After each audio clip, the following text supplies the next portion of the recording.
Shabbat Shalom, everyone. I hope this finds all of you in good health and following the rules and regulations regarding safety in our community.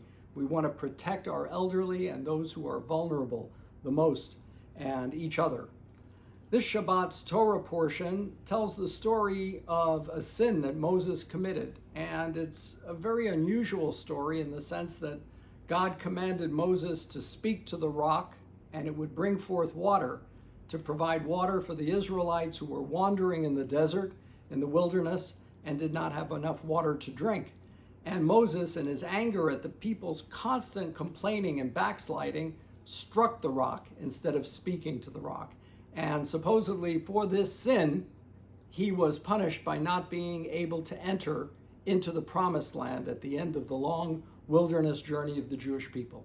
And the rabbis in the commentaries have a difficult time with this, because when you think about the illustrious career of Moses, what a true servant of the Lord he was, and what a great servant of the people, for him to allow that moment of anger and that sin of that moment of anger to deny him entrance into the promised land seemed so disproportionate to the sin. But yet we know in life, as so often happens, something that happens in a moment of anger can change someone's entire destiny. You know, a word spoken in anger to someone can wound very deeply, and that wound can sometimes never be healed. And people carry it with them throughout their lifetime. A word spoken by a parent to a child, or by a child to a parent, because we know each other's vulnerabilities, we know our weak points, and so that can have long-lasting damaging effects.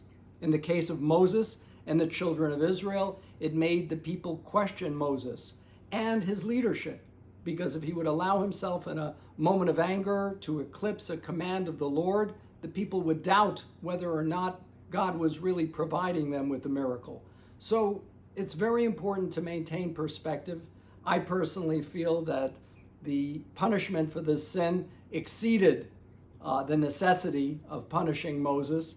And the truth is, we'll never completely know the origin and the resolution of many of these biblical tales, but it's there before us to learn a lesson.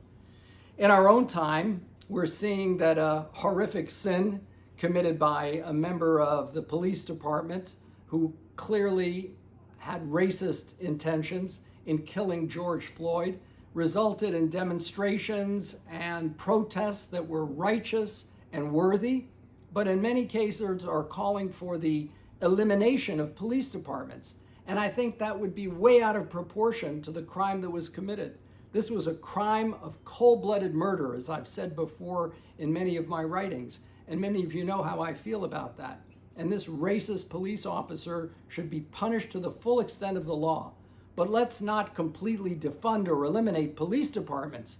They're necessary to preserve law and order, not just in our communities, but especially in the African American communities who are most vulnerable to violence. We see what happens in cities like Chicago, in the inner cities, and Philadelphia, the number of murders that have taken place. The African American community itself hungers for police protection, not police cruelty or brutality, but the right kind of protection.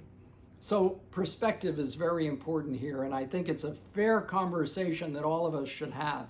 And most of all, we should have it with respect for one another and with understanding and compassion for each other's life story.